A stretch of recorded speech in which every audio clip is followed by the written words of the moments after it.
always been amazed by those people who can take apart an electronic device and put it back together again. This is not something I can do. However, at the piano, when I'm practicing Bach's music, absolutely.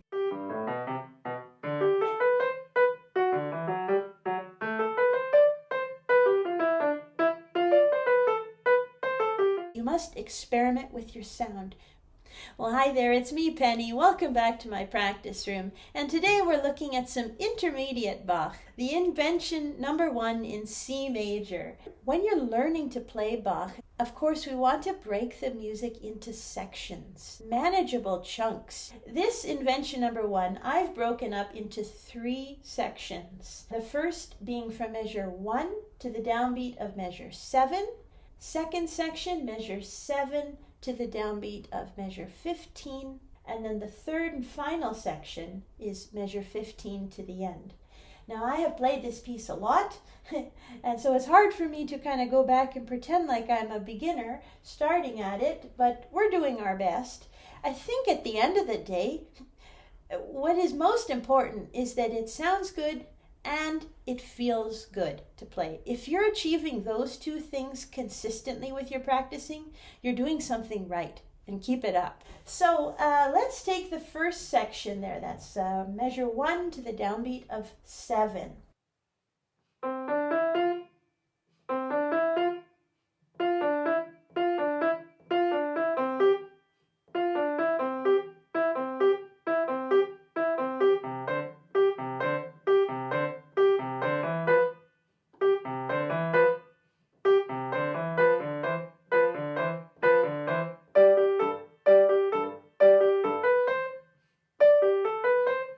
You noticed I left the trill out. This is essential. When you're new to the piece, leave the trills out because they are decorations. We need the main notes first. That's our tree, and then we put the decorations. There will ultimately be a trill there, but I'm leaving it out.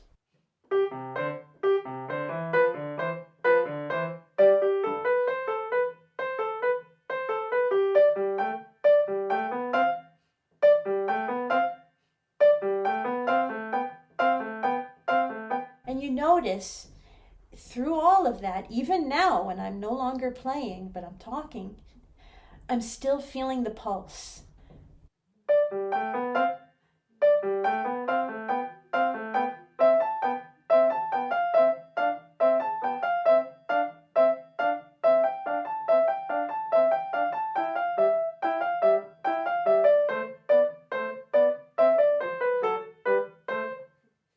This is something I've been having fun with in this piece. It's that little motive of 2 little motives. The little ascending 3 notes followed by the alternating thirds. We get that throughout the piece. And it's really fun. I should take a little tangent here to just play those notes.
I get an idea in my mind like this in the midst of trench work, hands separate, counting out loud, and I get this idea of, I want to try that, I take that tangent and I ride it. This is not like, I gotta check the social media and see if there's a comment or a new subscriber or what's on TV. It's not that kind of distraction. This kind of distraction of getting an idea of something you want to try, that's a good kind of distraction. And you should take those distractions, because that's what the practice session is.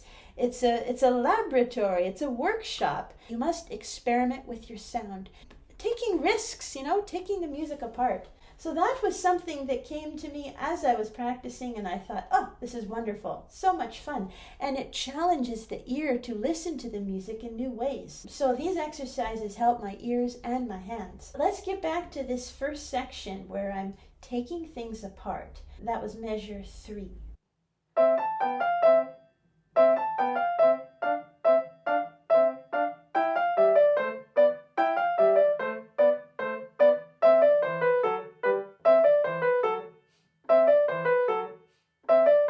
You can add a rest too in between these repetitions. And then verses.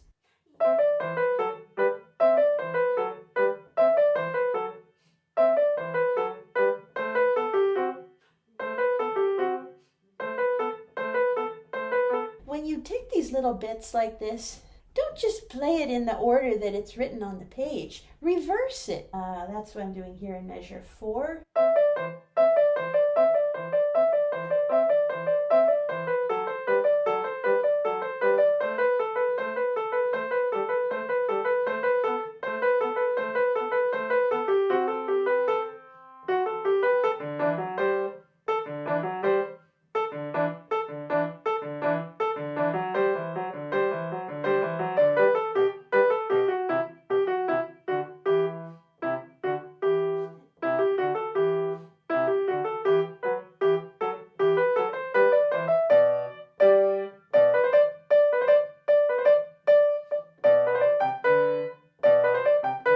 Again, I'm leaving the trill out there in measure 6.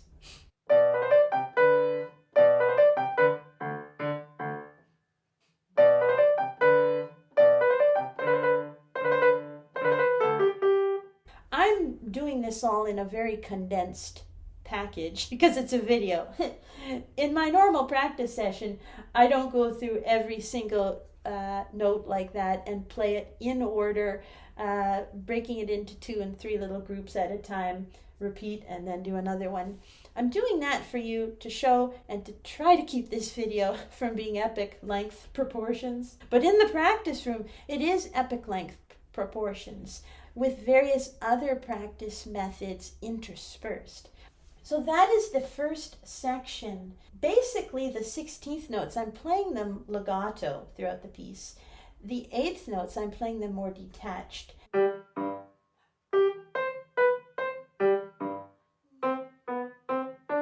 Semi-detached, but still melodic, always with a singing quality. And then we got the second section there. This is where things sort of pick up and get tricky. Measure 7 to the downbeat of 15. Notice in the first section, the right hand was the leader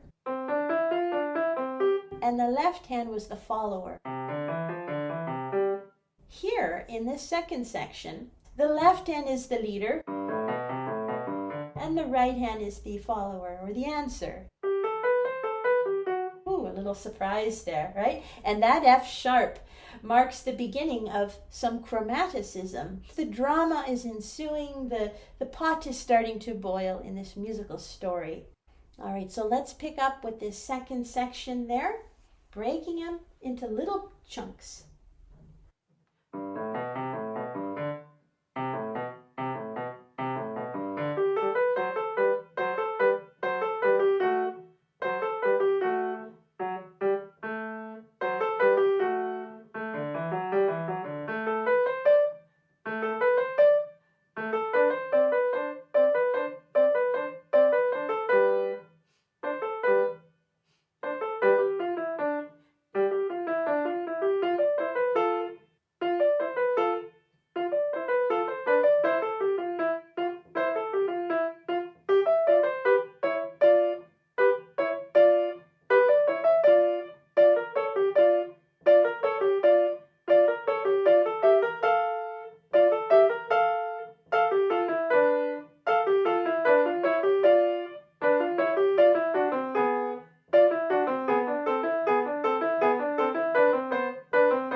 This spot here in middle of measure 13 is one of the hardest spots in the piece, I would say, because the hands have note against note texture.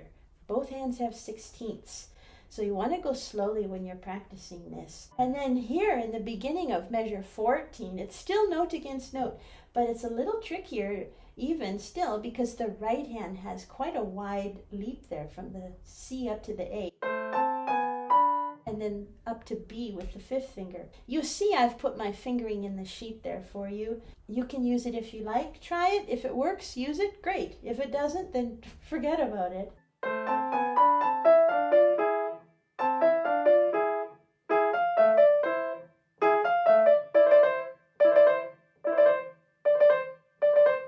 Real quick note about trills. Approach from above and push off on the front note of the trill with a loose toss of the hand.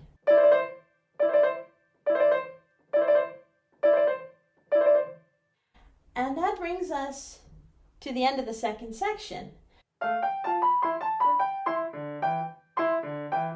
That middle of measure 20, in the left hand. It has to go down a 9th.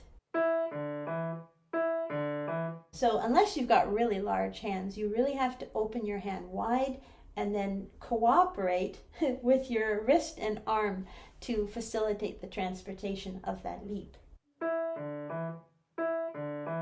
And also listening that we don't get a big crash on the low note. In terms of the mechanics here, with those notes going up by step, in my right hand, I'm pretty well scooping with the base of the palm in a counterclockwise direction, so away from the body. And then it's the reverse in my left hand. I'm sort of an upwards scoop of the ice cream towards the body in a clockwise direction. These alternating thirds,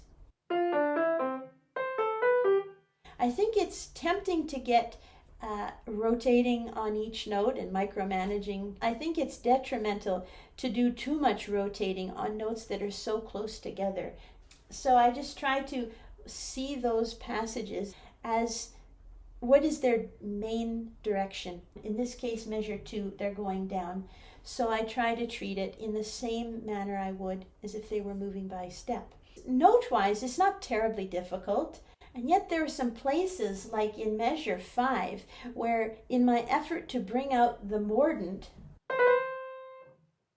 and I'm approaching from above, it then sort of throws off the rhythm I had going in the previous 2 bars. And suddenly I feel like I got rocks in my shoe and my hands have mittens on. It just doesn't feel or sound good. So one of the things that I did to alleviate that, it happens in some other spots too, because this piece is deceivingly difficult. I found a way around that to kind of wipe the slate clean for my body to get a fresh entry into the pool. And that was to rock front and back twice per bar. The piece is in 4/4, so for the first 2 beats, rock front, back, and then again for the last beats, front, back. 1, 2, 3, 4. So I want to show you some footage of that. And if you try that with your practicing, don't worry about all the other rotation and movements and shifting of weight and whatnot. Don't worry too much about that. Just focus on feeling the meter in your body and moving front, back, in conjunction with the meter. 1 and 2 and 3 and 4 and there's something about just that movement that naturally, for me anyway, positions the body in ergonomic ways.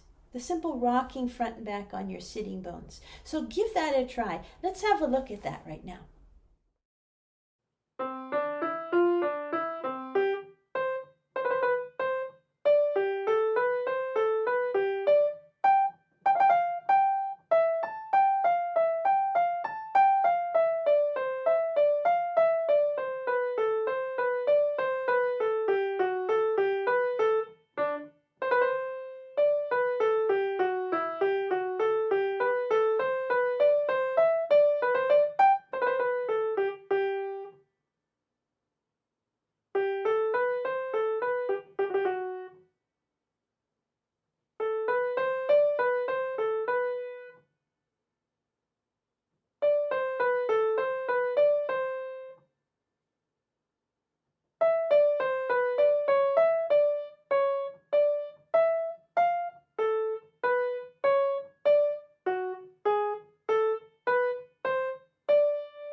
And here you can see my left hand.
And so that's all I have for you today. You know, we're trying to explain these very difficult concepts, and I think it was Osip Gabrilowitsch, the wonderful Russian-American pianist from long ago, who said something to the tune of, it's impossible to explain everything that's going on physically at the piano. There are so many muscles involved. And until there is some sort of device, computer, that can monitor all of this, it's just impossible for any player to articulate and explain it fully. For me as well, playing is quite a fluid thing, and much of it comes intuitively. I want to try to improve how I explain things and make it very clear, and but this is hard to do because, like with the centipede, you know, when the centipede was asked, how do you walk with all of those legs? The poor thing, when it tried to answer, its brain got all clogged and it couldn't walk anymore. It paralyzed itself. And that kind of happens. I have to be careful in trying to explain these things that I don't like break what comes naturally to me. So in that regard, your comments and questions are really helpful because they give me insight into things that you notice, or maybe that you would like to notice so that I can better prepare myself for future content. And so on that note, I'm going to wrap things up. Thanks for watching and happy practicing to you.